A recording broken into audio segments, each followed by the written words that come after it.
Mrs. Rukmini Traders Sindhudurga bought machinery worth rupees 30,000 on 1st April 2016 and additional furniture on 1st October 2016 worth rupees 20,000.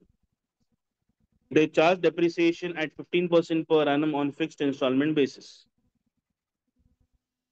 On 1st October 2018, they sold one cupboard for rupees 5,000, original cost of which on 1st April 2016 was 10,000. On the same date, they bought a new cupboard was purchased for 15,000. To furniture account and depreciation account for the years 2016, 17, 17, 18, 18, 19, assuming that financial year closes on 31st March every year. 16, 17, 17, 18, and 18, 19.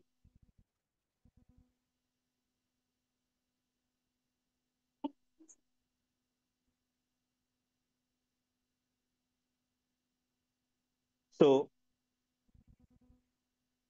1st April 2016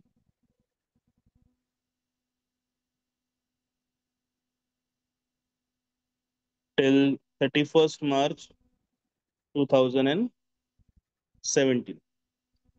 1st April 2017, 1st April 2018, 31st March 18, 31st March 19. 3 वर्षाची timeline आपल्याकडे total 3 वर्ष आपलं गणित चालतं. प्रत्येक वर्षाच्या शेवटी आपल्याला डेप्रिसिएशनची एंट्री पास करायची हे आपल्याला माहिती असतं. क्वेश्चनला जर नीटपणे बघाल तर इथे क्वेश्चन म्हणतो फर्निचर मध्ये तो डील करतो, म्हणजे आपलं लेजर बनणार आहे ते फर्निचर अकाउंटचं बनणार. 30,000 rupees on 1st April 2016. So April 16 ला परचेस आहे 1st April 16 of rupees 30,000. Additional furniture on 1st October 16. Same year मध्ये सेकंड परचेस आहे वर्थ रुपीज 20,000. आणि सगळ्यात इम्पॉर्टंट 15% पर एनम मध्ये फिक्स्ड इन्स्टॉलमेंट सिस्टमला डेप्रिसिएशन पास होणार आहे. So it is 15% per annum on FIM method. FIM fixed installment. दुसरं नाव SLM straight line method. तिसरं नाम ओरिजिनल कॉस्ट मेथड. तिन्ही मेथड्स एकच आहेत, लक्षात ठेवायचं. They are not different. All the 3 methods are same. ठीक आहे. आता इम्पॉर्टंट गोष्ट जिकडे चालू होती. On October 1st 2018. ऑक्टोबर 18 म्हणजे 3ऱ्या वर्षाची गोष्ट आहे बेसिकली. 1st October 18 ला काय झालं, सेल झालं इकडे. मग इथं नॉर्मली लिहिलं की चला सेल आपण करतोय 1st October 18 ला कबोर्ड सेल केलंय. तर लक्षात घ्या फर्निचरचा पार्ट कबोर्ड आहे. फर्निचर मध्ये बऱ्याच गोष्टी येतात, टेबल, खुर्ची, कपाट है ना, शोकेस, जे काही बनवता येईल. मग कबोर्ड जो आहे तो विकला. कितीला विकला? 5,000ला. मग सेलची जी व्हॅल्यू आहे ती आहे 5,000. आता इकडे एक इम्पॉर्टंट इन्फॉर्मेशन जी सुरू होते. काय सुरू होते? Original cost of which. Original cost of which सेलच्या वेळेला जेव्हा येतं तेव्हा पार्ट सेलचा ही व्हरायटी ही लक्षात ठेवायची. Is that clear?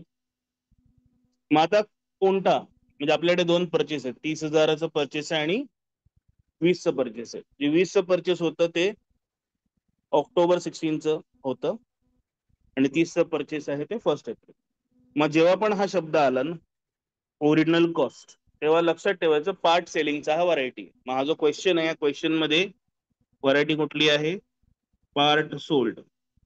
अख्खीच्या अख्खी असेट सेल नाही करत आहे. मग आता 2च असेट आहेत माझ्याकडे, P1 P2. मग कुठलं सेल गेलं हे बघायचं. ते क्वेश्चन सांगणार. काय सांगणार? डेट सांगणार, कुठल्या डेटला ते विकत घेतलेलं. मग काय सांगितलं? Original cost of which on 1 April 16. So April 16 ला आपला फर्स्ट परचेस होतो. मग ह्या जो फर्स्ट परचेस आहे याच्यात आपण पहिल्यापासून दोन तुकडे करतो, एक सोल्ड पार्ट आणि एक अनसोल्ड पार्ट. मग त्याची कॉस्ट बघायची. The cost was ₹10,000. म्हणजेच काय, 30,000पैकी जो 10,000चा फर्निचर होता तो विकला गेला. कधी? खाली. मग न विकला गेलेला फर्निचर किती रुपयाचा आहे? 20,000चा. वर्किंग नोट मध्ये आपण पहिल्यापासून वेगवेगळं ठेवून वर्किंग नोट सॉल्व्ह करतो, का तर सेलच्या वेळेला आपल्याला कन्फ्युजन नको. आर वी क्लिअर ऑन दिस? मग ही गोष्ट लक्षात घ्या, जेव्हा पण सेलच्या वेळेला हा शब्द येतो ओरिजिनल कॉस्ट, तेव्हा पार्ट विकला जातोय. नाहीतर ओरिजिनल कॉस्ट द्यायची गरज नसते जेव्हा सेल करतो त्यावेळेला. जर पूर्णच्या पूर्ण असेट विकला गेला असता तर फक्त सांगितलं असतं की कुठल्या तारखेचा असेट विकला गेलं. मी इकडे लिहिलंय, तारीख लिहिलीये एप्रिल. मग फॉर एक्झाम्पल जर हा जो ओरिजिनल कॉस्ट हा शब्द इथे नसता तर मी बोललो असतो पूर्णच्या पूर्ण 30,000वाला जो असेट आहे तो मी विकला. पण असं नाहीये. या क्वेश्चन मध्ये ओरिजिनल कॉस्ट शब्द आला, व्हरायटी बनली पार्ट सोल्ड. मग लगेच मी बोलतो दोन दोन असेट आहेत माझ्याकडे, ह्यापैकी कुठला तरी एक सेल झाला पार्ट मध्ये. तर मला कळलं तारखेनुसार एप्रिल वाला जो होता म्हणजे पहिला वाला 30,000ला तो विकतोय. मग तसं मला कळतं की पहिला वाला असेट विकतोय त्यामध्ये पार्ट विकतोय, मग त्यामध्ये आम्ही दोन तुकडे पहिलंच करतो, सोल्ड वाला पार्ट आणि अनसोल्ड वाला पार्ट. मग सोल्ड वाला पार्ट 10,000चा होता, अनसोल्ड वाला पार्ट आहे 20,000चा. Is that clear? आणि पुढे त्यांनी सांगितलं ऑन द सेम डेट. आता सेम डेट म्हणजे कोणती डेट? तर ही जी चालली आहे ना ती, ह्या तारखेबद्दल बोलणं चालू आहे पूर्ण. म्हणे ह्या तारखेला काय काय होतं. तर ह्या तारखेला पहिला तर विकला गेला पार्ट, 5,000ला विकला गेला जो 10,000चा होता. आणि त्याच दिवशी काय झालं, नवीन कप्बड घेतलं गेलं. किती रुपयाला? 15,000ला. तर मला सेल नंतर एक परचेस लिहायचं आहे. किती रुपयाचं? 15,000चं. आणि ह्याची तारीख तीच आहे ऑक्टोबर 2018ची. Are we clear on this? समजलंय सगळ्यांना? आणि इकडे मी हे जे पार्ट सेल केलंय ना त्याचं मी कनेक्शन लावून ठेवतो की बाबा ह्या वाल्या पार्टचं मला इकडे सेल आउट दाखवायचं. आता ही काय झाली? ही झाली टाइमलाईन. ह्या टाइमलाईनच्या बेसिसवरती आपण वर्किंग नोट बनवतो आणि नंतर आपण लेजर बनवतो. लक्षात ठेवा, वर्किंग नोट ला मार्क नसतात, पण वर्किंग नोट शिवाय लेजर नाही बनवू शकत. आता क्वेश्चन मध्ये काय काय सांगितलंय बनवायला? फर्निचर अकाउंट आणि डेप्रिसिएशन अकाउंट 3 वर्षासाठी. 31 मार्चला याचं वर्ष संपत, काही प्रॉब्लेम नाही. एवढं क्लिअर आहे सगळ्यांना? तर आपण काय बनवणार आहोत? वर्किंग नोट बनवणार आहोत, बरोबर. आता वर्किंग नोट मध्ये आपल्याकडे टोटल 2 असेट आहेत, पण एका असेटचे 2 हिस्से, म्हणजे इयर 2 हिस्से, दुसरं आणि मग लास्ट डेप्रिसिएशन अकाउंट. तो पहिला येणार इयर, मग आपलं P1 मध्ये सोल्ड पार्ट आहे आणि अनसोल्ड पार्ट आहे, हे 2 पार्ट झाले. नंतर येणार आपला P2, नंतर याच्यात आहे P3, तिसरं परचेस पण आपल्याकडे आहे, आणि लास्टला काय येणार? डेप्रिसिएशन. Is that clear?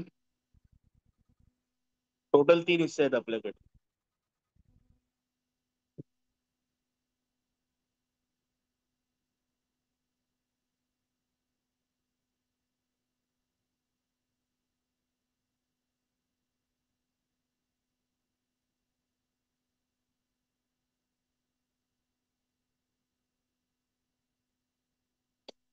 तर पहिलं वर्ष 2016, 2017.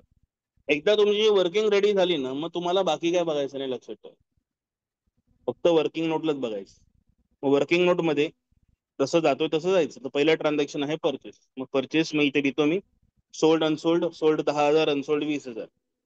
मग sold 10,000, unsold 20,000. Is that clear? पुढे परत झालं टाइमलाईन मध्ये, परत एकदा परचेस आलं, बरोबर आहे. हा परचेस होता 1416चा, हा परचेस आहे 11016चा, आणि ह्याचं व्हॅल्यू आहे 20,000. क्लिअर? वर्ष संपलं, शेवटला काय करायचं आपल्याला, डेप्रिसिएशन. मग सिंपल लगेच लाईन ड्रॉ करून टाकतो मी आणि इथे लिहितो मायनस डेप्रिसिएशन. पहिलं असेट 1 एप्रिलला घेतलं, डेप्रिसिएशन 31 मार्चला करतोय. एप्रिल पासून सुरुवात असेल तर 12 महिनेच होतात. मग ह्याच्यावरती पण 12 महिन्याचं डेप्रिसिएशन, ह्याच्यावरती पण 12 महिन्याचं डेप्रिसिएशन. मग आता सेकंड वाला जो असेट आहे आपला, तो आपण ऑक्टोबरला घेतला, 1 ऑक्टोबरला. मग ऑक्टोबर, नोव्हेंबर, डिसेंबर, जानेवारी, फेब्रुवारी, मार्च, 6 महिनेच झालेत. मग इथे डेप्रिसिएशनचा जो कालावधी आहे तो किती राहणार आहे, 6 महिन्याचा, हे लक्षात ठेवा. क्लिअर आहे ही गोष्ट. आता 15% रेट आहे. ओके, 15%. खूप सोपं आहे 15% काढणं. बघा, जर 10,000वरती विचार करतो, 10,000चे 10% किती होतात, 1,000 रुपये, बरोबर की नाही. 10च्या अर्धे किती असतात, 5. 1,000च्या अर्धे किती, 500. मग 15% किती झाले, 1,500. आलं लक्षात सगळ्यांच्या. दिस इज 1,500. सेम ह्याचं पण काढायचं, 20,000. 20,000चे 10% किती, 2,000. 10च्या अर्धे 5, बरोबर. मग 2च्या अर्धे किती, 1,000. मग 15% किती, 3,000. क्लिअर. तो ह्याचे किती झाले, 3,000. ओके. आता बघा परत इथे 20,000, 10% किती, 2,000. 5% किती, 1,000. किती झाले, 3,000. पण हे 3,000 जे आहे ते किती महिन्यांसाठी आहेत, 12. आपल्याला किती पाहिजेत, 6. बरोबर ना. 12च्या अर्धे 6 ना, 3च्या अर्धे किती, 1,500. Is that clear. ह्याचं डेप्रिसिएशन किती येतं, 1,500 रुपये. 1,500, 1,500, 3,000. लास्ट मध्ये टोटल डेप्रिसिएशन त्या वर्षाचं किती आहे आपलं, 6,000चं. क्लिअर आहे गणित सगळ्यांना. वर्ष संपलं इकडे आपलं, बरोबर की नाही. सेकंड इयर आलं. सेकंड इयर 17, 18, 8,500, 17,000 आणि 17,000, सॉरी 18,500. एवढं क्लिअर आहे सगळ्यांना. सेकंड इयर मध्ये टाइमलाईन बघितली, काही झालं नाहीये, डायरेक्ट काय होतीये, डेप्रिसिएशन. मग ठीक आहे, डायरेक्ट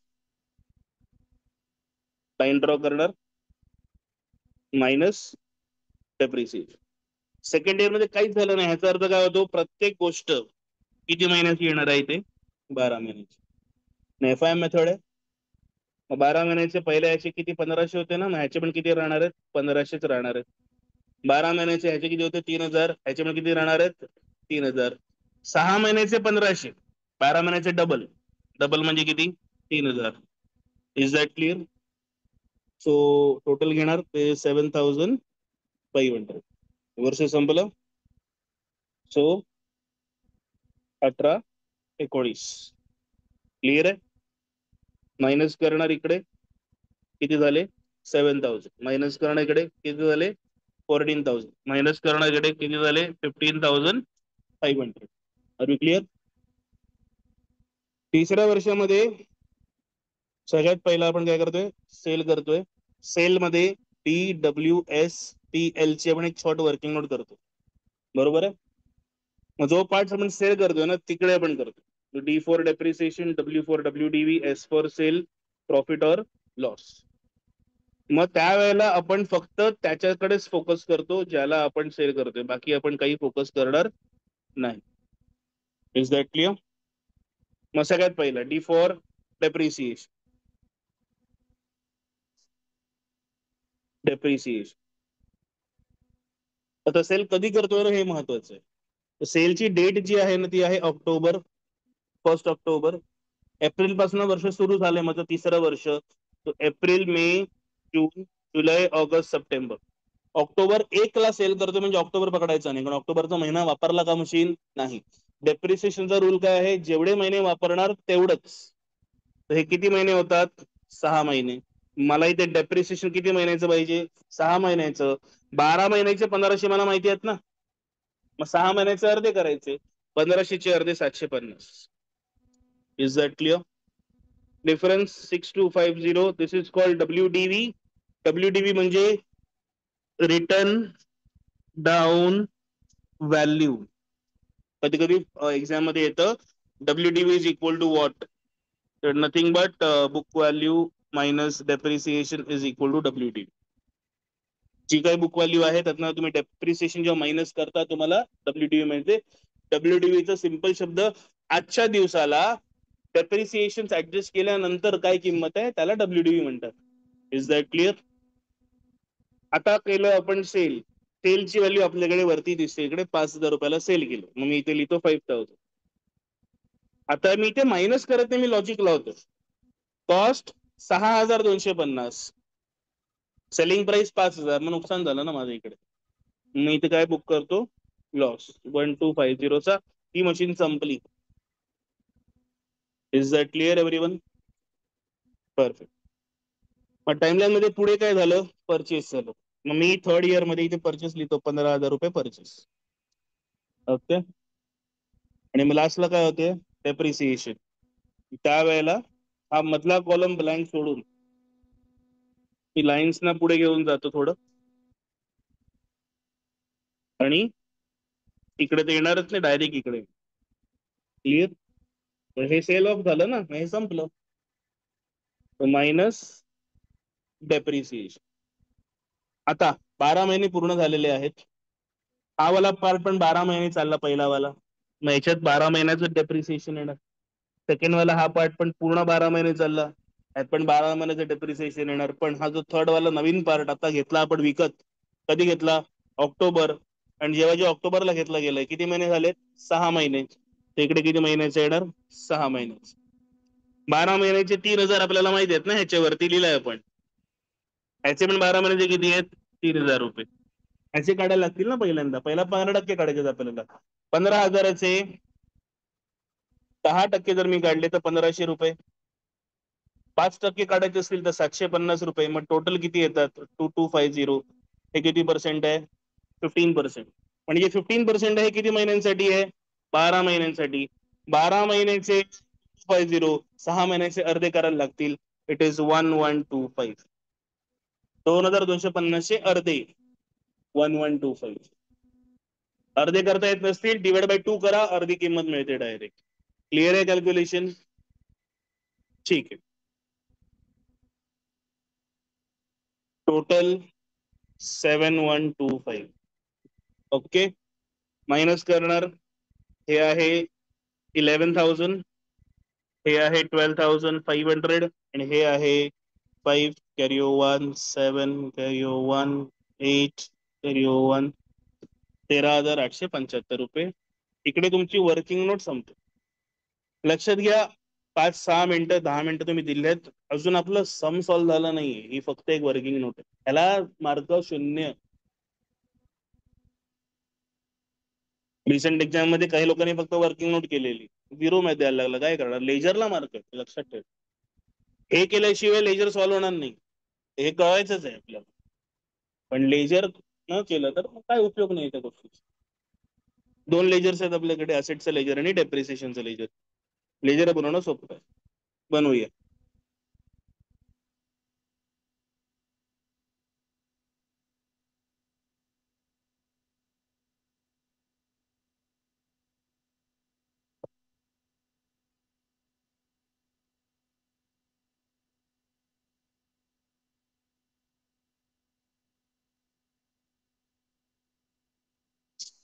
पहिला आपला डेट कॉलम येतो, पण नंतर येतात पर्टिक्युलर्स, त्यानंतर आपला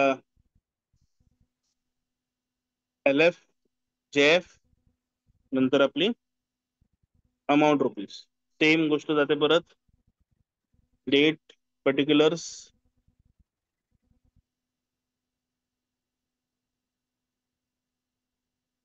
LF, amount rupees. Clear? Format समजलं सगळ्यांना? आता हा सेम फॉर्मॅट जो आहे तो आपण डेप्रिसिएशन साठी पण लागू करायचा. Okay.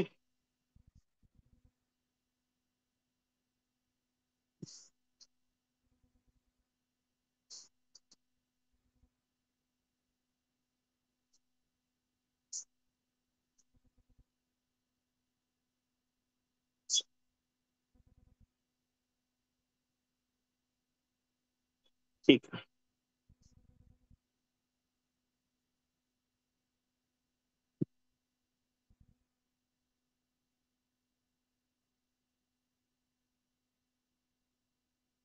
So in the books of Rukmini Traders Sindhudurga, Messrs. Rukmini Traders.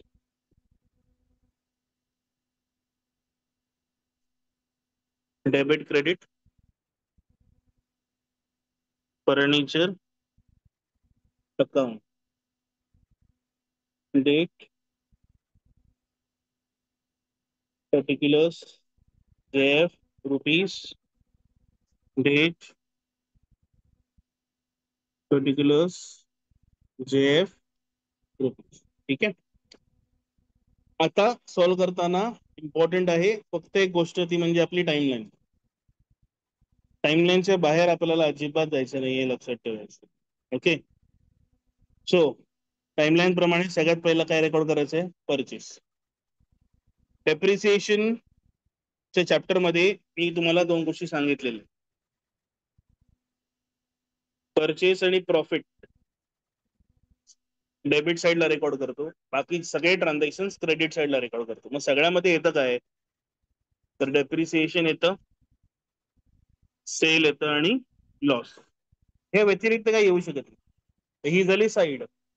त्यानंतर परचेस किंवा सेल लिहायचं असेल तर आपण कॅश मध्ये डील करतो, कॅश किंवा बँक मध्ये, म्हणून आपण काय लिहितो?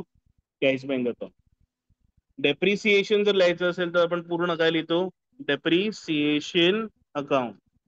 आणि जर प्रॉफिट किंवा लॉस जर झाला तर आपण काय लिहितो? Profit and loss account. मग एक रूल आहे साईडचा आणि एक रूल आहे अकाउंटचा, की कुठल्या साईडला लिहायचं आणि कोणतं अकाउंट लिहायचं, असे दोन रूल्स आपले सायमल्टेनियस चालतात.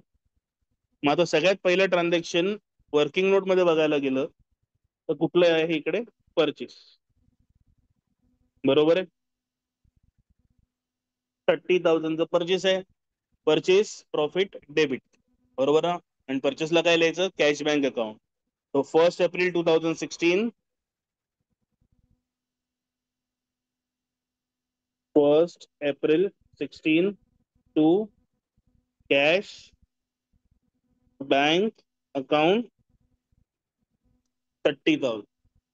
लक्षात घ्या, वर्किंग नोट मध्ये मी दोन भाग केले, सोल्ड अनसोल्ड. ते माझ्या वर्किंग साठी. परचेस करताना एकत्र 30,000 परचेस केलं, त्यामुळे एंट्री एकच येणार, 30,000 टोटल. तिकडे सोल्ड अनसोल्डला कन्फ्युज करायचं नाही. Is that clear? ठीक आहे. हे झालं पहिलं ट्रान्झॅक्शन. त्यानंतर दुसरं ट्रान्झॅक्शन काय आहे? Again purchase. परचेस कुठल्या साईडला? Debit side. काय लिहायचं? Cash bank. काय डेट आहे? 1 ऑक्टोबर. तो लेजर मध्ये आलो आपण परत. 1 October 16 to cash bank account 20,000. Clear? त्यानंतर पुढचं ट्रान्झॅक्शन कोणतं आहे माझं? डेप्रिसिएशन. परचेस प्रॉफिट डेबिटला, डेप्रिसिएशन कुठे? क्रेडिटला. अकाउंट कोणतं? Depreciation account. 31 मार्च 2017 ची एंट्री आहे. लेजर मध्ये क्रेडिट साईडला यायचं. 31 मार्च 17 बाय डेप्रिसिएशन अकाउंट. आणि इकडे आता आपल्याला आपली वर्किंग नोट कामाला येते. मग वर्किंग नोट मध्ये पहिल्या वर्षाला बघायचं, इकडे किती लिहिलंय? 6,000. म्हणजे हे उत्तर किती आहे? 6,000. Is that clear? ह्या उत्तरासाठी हे वर्किंग नोट बनवलं गेलं, बाकी काय नाही. वर्ष संपलं, साल खत्म, बात खत्म, क्या करेंगे? बैलेंस करेंगे. ठीक आहे, बैलेंस करू. दोन लाईन सोडून दोन लाईन ड्रॉ करायच्या.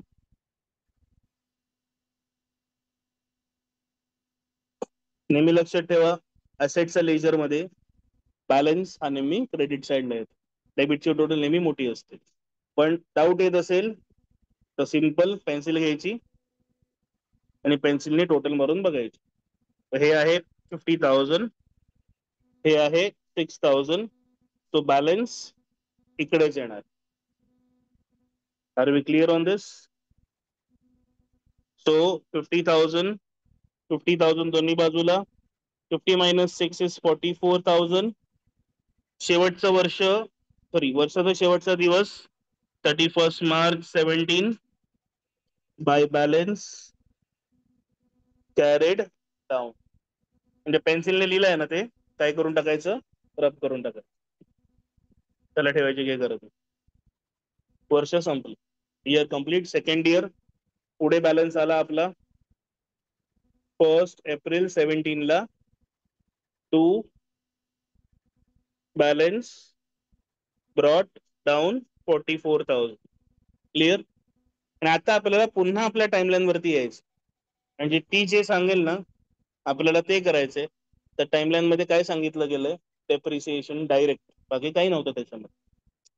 डेप्रिसिएशन क्रेडिट साईडला काय लिहायचं, depreciation account 31 March 2018. So 31/3/18 by depreciation account. Clear. आणि second year working note depreciation 7,500. So 7,500. Are we clear. साल खत्म, पाच खत्म, बॅलन्स. मग आपण बॅलन्स करायचं again. Total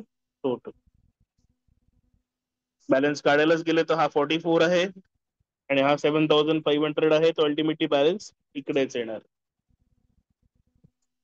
so 44,000 minus 7,500. So it is 005 carry 1. 14 नाड गेले 6 वरले याचाला एक. It is 36,500. Are we clear.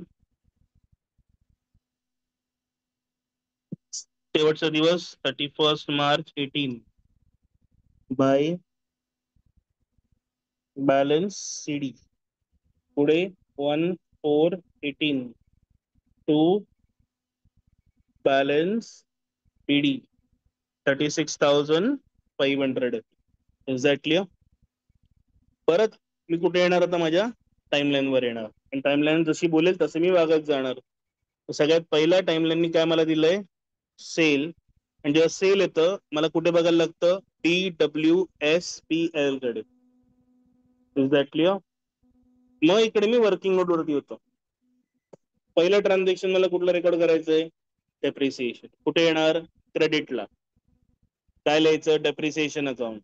आणि सेल डेट आहे 1 ऑक्टोबरची, हे लक्षात ठेवायचं. सो क्रेडिटला मी इथे येतो 1 ऑक्टोबर 18 बाय डेप्रिसिएशन अकाउंट. आणि वर्किंग नोट मध्ये डेप्रिसिएशन होतं 750 रुपयाचं. So it is 750. नंतर आहे डब्ल्यूडीव्ही ची कुठली पण एंट्री नसते, कारण तो फक्त एक बॅलन्स आहे. नंतर काय येतं, sale. S for sale. Sale credit मध्ये काय लिहायचं, कॅश बँक. सेम डेट आहे, बरोबर की नाही. So 1 October 18 by cash bank account. कितीला विकलेलं, 5,000. आणि त्यानंतर काय झालं, loss. Loss again credit side, profit and loss account. Same date, it is 1 October 18 by profit and loss account. आणि इकडे ब्रॅकेट मध्ये लिहायचं loss on sale. Is that clear. Which was 1250. 1250. आलं लक्षात सगळ्यांच्या. ठीक आहे. आता हे सगळं कम्प्लीट झालं, sale is completed. Clear. Next transaction काय आहे मॅडे, परचेस. परचेस कुठे लिहायचंय, डेबिटला. काय लिहायचं, कॅश बँक. ऑक्टोबर 18 15,000, बरोबर. तर डेबिट साइड मध्ये 1 October 18 to cash bank account 15,000. Clear. त्यानंतर टाइमलाईन मध्ये मी परत बघितलं तर शेवटला माझे काय आहे, डेप्रिसिएशन. डेप्रिसिएशन क्रेडिट साइड वर्षाचा शेवटचा दिवस, so it is March 31st, March 19 by depreciation account आणि 7125, so it is 7125. क्लियर? साल खत्म हो गया ना, काय करायचं, balance again. So it is total.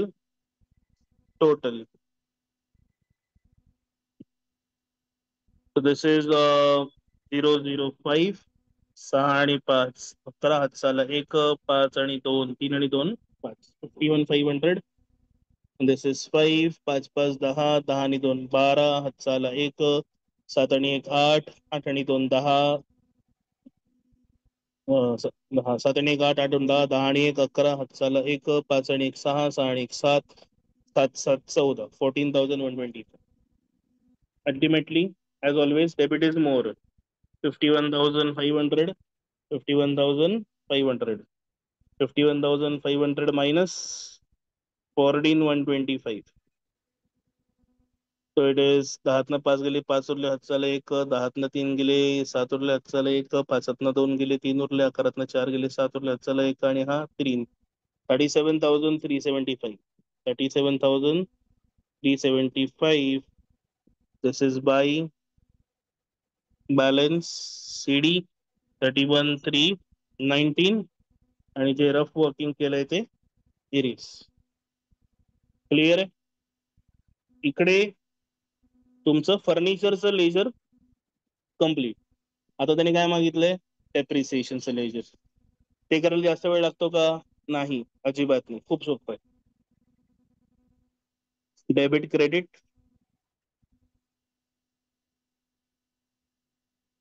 Depreciation account, date, particulars, JF rupees, date, particulars, JF rupees. Shortcut शिकवलाय तुम्हाला लोकांना. 3 वर्ष आहेत आपल्याकडे, मग आपण पहिलाच अप्रोप्रिएट पूर्ण पेज वापरतोच आहोत. मग पूर्ण पेजला आपण 3 भागामध्ये टोटल साठी ऑलरेडी डिवाइड करून ठेवून दिले. Is that clear? होऊन दे पूर्ण पेजेस, काय फरक पडत नाही, बोर्डाचे पैसे दिलेत आपण, बरोबर की नाही? पण सगळ्यांना माहिती आहे लास्टला प्रॉफिट अँड लॉस मध्ये सगळं जाणार. ओके, मग आता कुठे यायचं, लेजर मध्ये यायचं, बाकी कुठे जायचं, लेजर जे सांगेल ते. सो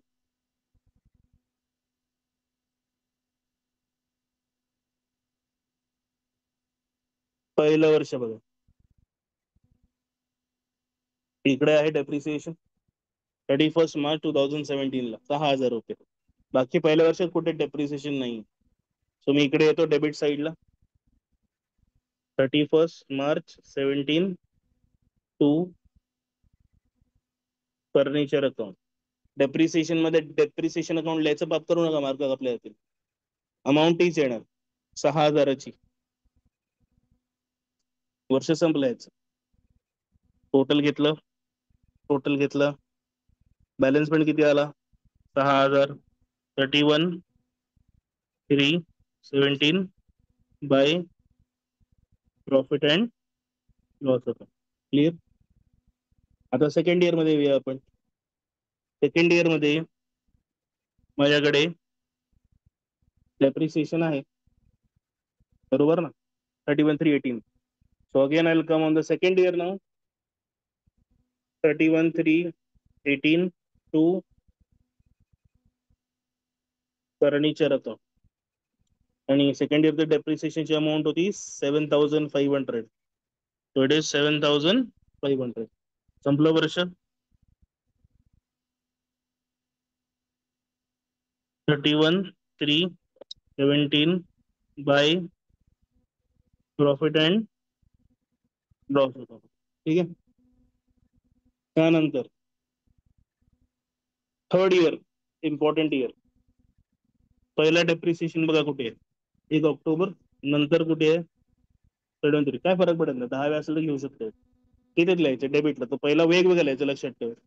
1 ऑक्टोबरचं 750 रुपये डेप्रिसिएशन थर्ड इयर मध्ये. 1 ऑक्टोबर 18 टू फर्निचर अकाउंट 750. आणि सेकंड डेप्रिसिएशन 31 मार्च 19 7125. तो 31 March 19 to furniture account 7125. Clear, समजलं. So it is 5787 7875 7875. शेवटचा दिवस 31 March 19 by profit and loss account. Are we clear on this? आणि इकडे तुमचं डेप्रिसिएशनचा क्वेश्चन जो आहे तो कम्प्लीट होतो. क्लिअर, लक्षात घ्या. 12 मार्क्स तो सॉल्विंग येतं डेप्रिसिएशनचं. 12 मार्क्स सॉल्विंग येतं. एक थिअरी क्वेश्चन येतो 4 मार्काचा.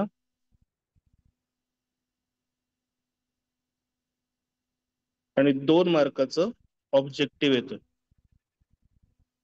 बोर्डाच्या पेपरामध्ये.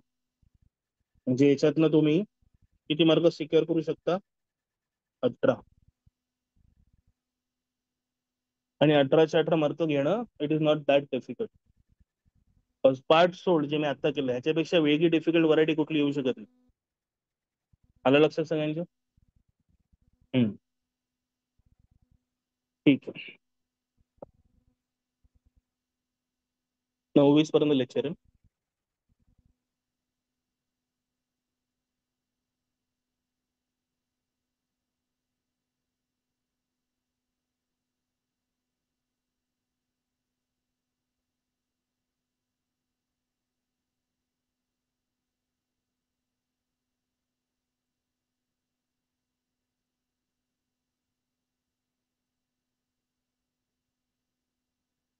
Again a board question.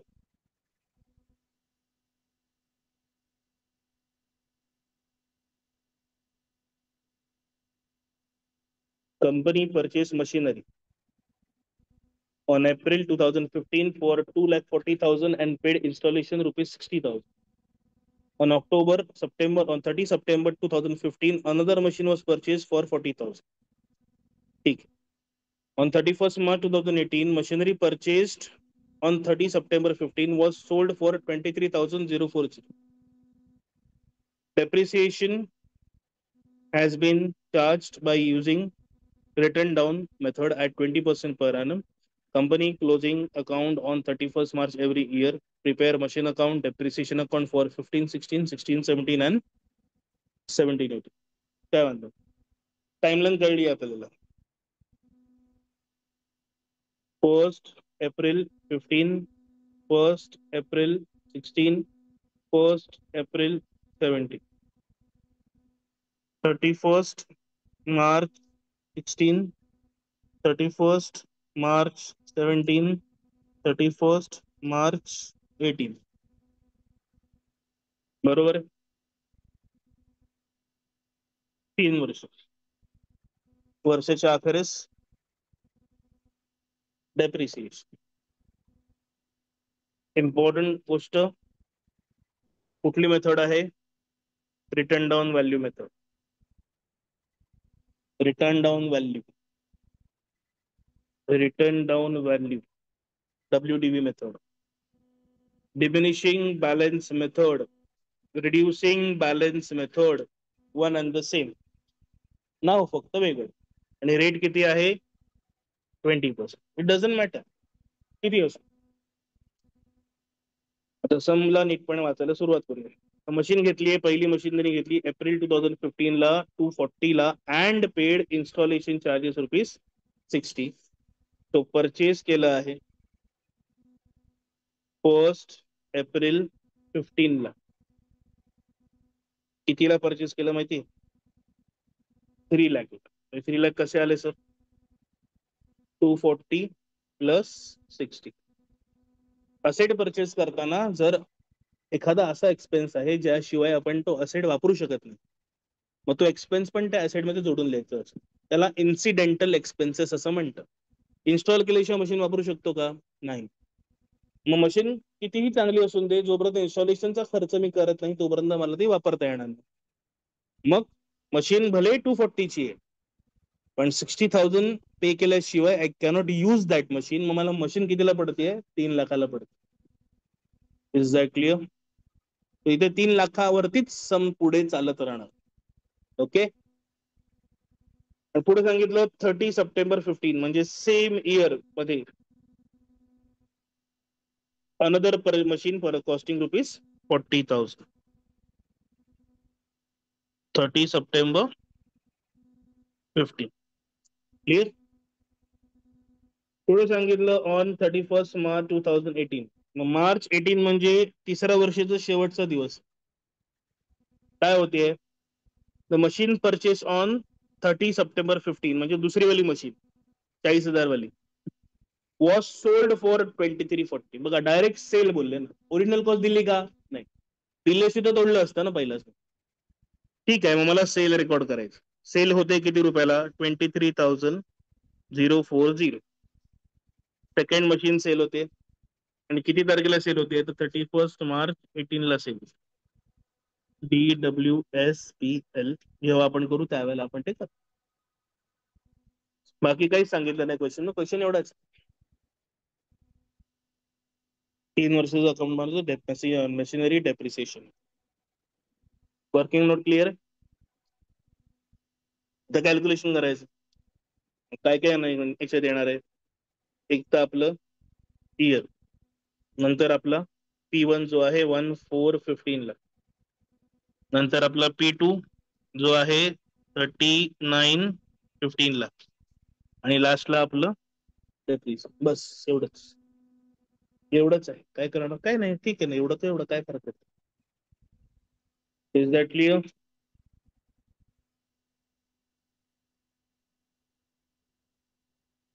सगळ्यात पहिलं वर्ष 15-16,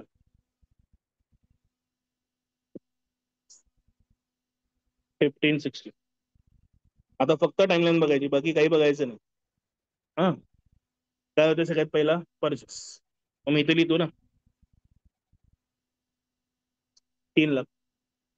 परत काय होते पुढे? परचेस. पुन्हा लिहितो ना 40,000.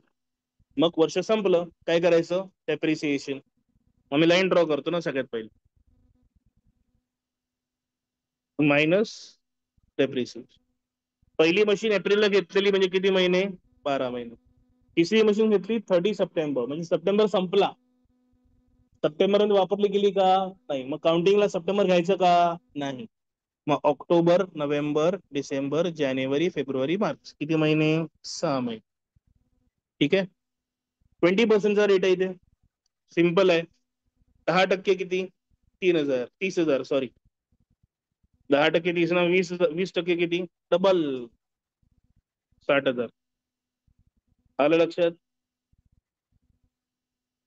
आता इकडे 40,000, 10% किती? 4,000. मग 20% किती?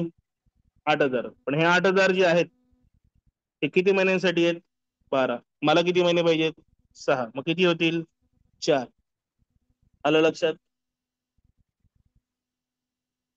Total depreciation 64,000. Year gets completed. Second year 16/17. 2,40,000, 36,000. Okay. Timeline मध्ये मी बघतोय तर सेकंड इयर मध्ये डायरेक्ट काय होतीये? डेप्रिसिएशन होते. ठीक आहे. परत मी माझी लाईन ड्रॉ केली, मायनस डेप्रिसिएशन. दोन्ही मशीन्स किती महिने झाल्या? 12. फरक इतका आहे, हा WDV मेथड आहे. लिहिलं इकडे, रिटर्न डाऊन व्हॅल्यू मेथड. म्हणजेच काय? दरवर्षी कॅल्क्युलेट करायला लागतं. लक्षात ठेव. FIM, OCM, SLM म्हणजे फिक्स इन्स्टॉलमेंट, स्ट्रेट लाईन आणि ओरिजिनल कॉस्ट, आता आपण पहिला सम बघितलं. त्यात कॅरी फॉरवर्ड करतो आपण, सेम कॉन्स्टंट राहतं डेप्रिसिएशन, बरोबर की नाही, मंथ वाईज फक्त व्हेरिएशन आणतो. पण डब्ल्यूडीबी मेथड जिथे चालू होते तिथे लक्षात ठेवा, every year you have to calculate depreciation on the amount above. मग इकडे 240 आहे ना, मग 240 मला 20% काढायचे. मग 2,40,000 10% किती, 24,000. 20% किती मग 48,000, पूर्ण 12 महिने ना.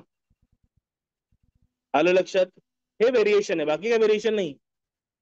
इकडे 36,000 10% किती, 3,600. 20% किती, 7,200, पूर्ण 12 महिने. आलं लक्षात? पूर्ण डेप्रिसिएशन मध्ये एवढंच आहे, बाकी काय नाही. सो टोटल घेऊया. इट इज 002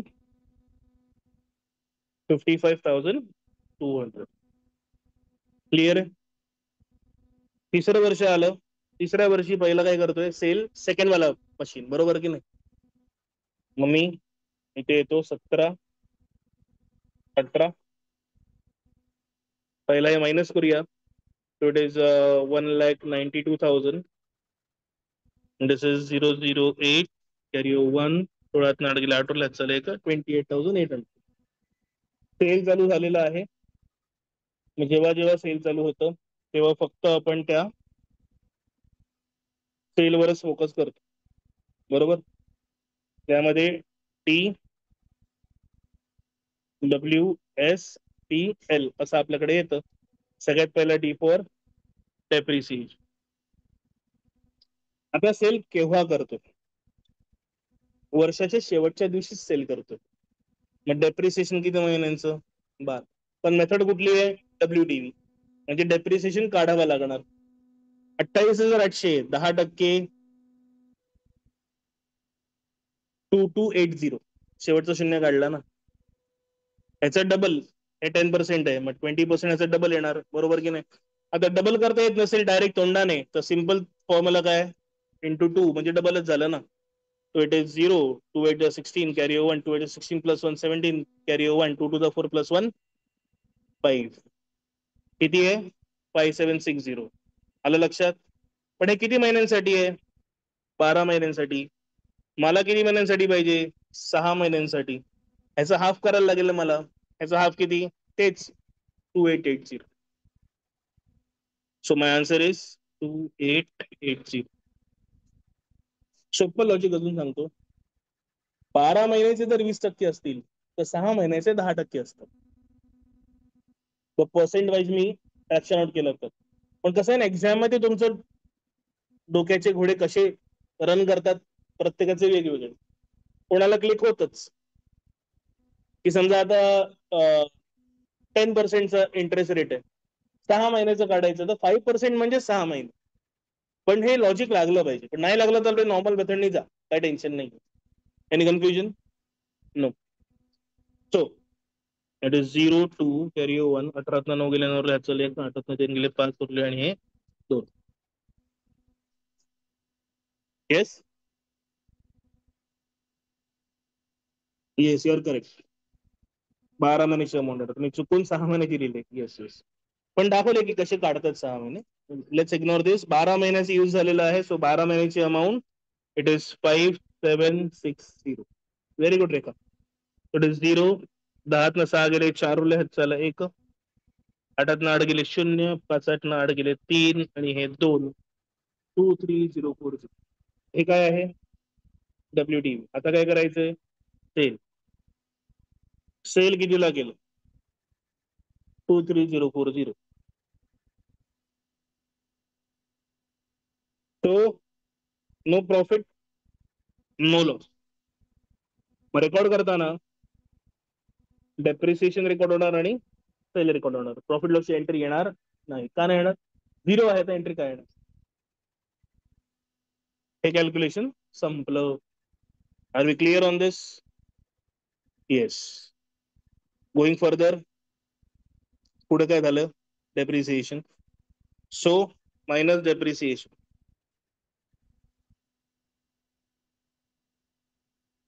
एकच उरलंय ना आपल्याकडे, पहिलं वालं. किती महिने, 12 महिने. कशावरती 1,92,000. सो 1,92,000 10%, 19,200. This is 10%. मला किती पाहिजे? 20%. बरोबर ना? डबल करा. डबल केले 38,400 is the answer. This is your 20%. नाहीतर इंटू 2 करणार तरी सेम आन्सर येणार. So it is 38,400. So it is 006 carry 1. 12 9 गेले, 3 उरले, चले का 9 4 गेले, 5 उरले. It is 153,600. That is your working note.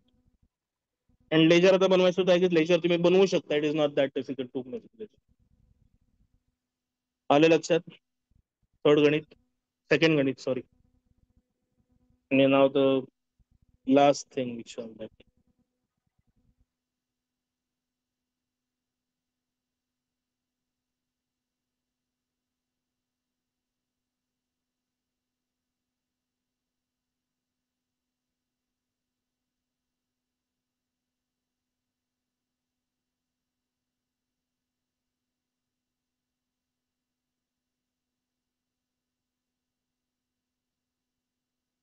So, on 1st April 2014, a firm purchased furniture for 1 lakh.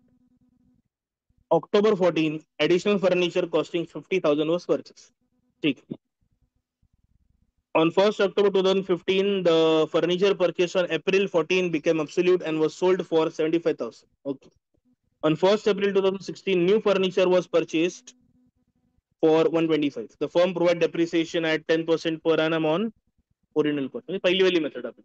OCM method. FIM, OCM, SLM, same method. Prepare furniture depreciation for 14, 15, 15, 16, 16, 17.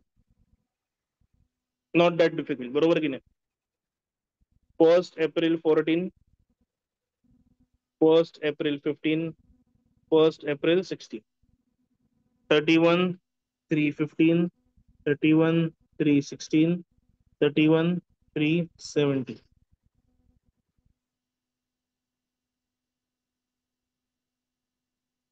आता important गोष्टी काय आहेत? 1st April 14 ला purchase केलं, October 14 ला परत purchase first year मध्ये. ठीक आहे. So purchase 1,414. किती रुपयाचं आहे हे? पहिला 1 lakh rupees. Again purchase October 14. किती रुपयाचं आहे हे? 50,000 परचेस. लास्टला काय येणार? डेप्रिसिएशन. नंतर पुढे काय झालं? डायरेक्ट October 15 ची गोष्ट केली त्यांनी. October 15 सेकंड इयर मध्ये येतो. ओके. मग October 15 ला ते काय सांगतायत? मशीन परचेस्ड ऑन April 14, म्हणजे पहिली वाली ना. बिकेम ऍब्सोल्यूट म्हणजे जुनी झाली. And was sold for 70. Original cost दिली आहे का? मग डायरेक्ट सेल केली. मग ठीक आहे. सेल पहिली वाली October 15 फॉर ₹75. क्लिअर आहे? मग पुढे काय सांगितलं? एप्रिल 16 म्हणजे थर्ड इयर ना. New machine purchase for 125. मग परचेस आहे 1st April 16, 1,25,000. लास्टला आहे before depreciation. Rate 10% per annum on original cost method, म्हणजेच फिक्स्ड इन्स्टॉलमेंट मेथड, म्हणजेच स्ट्रेट लाईन मेथड, पहिली वाली मेथड. सिंपल सोबर गणित. हे करताना TWSPL आपण करतो. सॉल्व होऊ शकतो. Are we clear on this? So this is how you are going for depreciation. विसरू नका. स्कोरिंग चॅप्टर मार्क्स स्कोर झालेच पाहिजे. As far as theory is concerned, आपण आय थिंक डेप्रिसिएशन थिअरी मी ऑलरेडी तुम्हाला दिली आहे पहिला पण जर काही इम्पॉर्टंट गोष्टी जर आपण थिअरीमध्ये विचार केला तर व्हॉट कॅन बी दॅट. तो meaning of depreciation, second causes of depreciation, third need or importance of depreciation, fourth, fixed installment method, and fifth, return down value method. याचं मीनिंग, याचे फीचर्स दोन्ही मी शेअर करतो. तर हे 5 क्वेश्चन जे आहेत ना, हे आपल्याला करू शकतो की बोर्डामध्ये जर थ्योरी क्वेश्चन विचारला तर ह्यापैकी एक विचारतो 4 मार्कासाठी. लिहिणं एवढं डिफिकल्ट नाहीये, समजून घेतलं उमजून घेतलं तर you can easily write that particular. आणि मग ह्यातनंच ऑब्जेक्टिव्ह पण तयार होतात. Is that clear? परफेक्ट.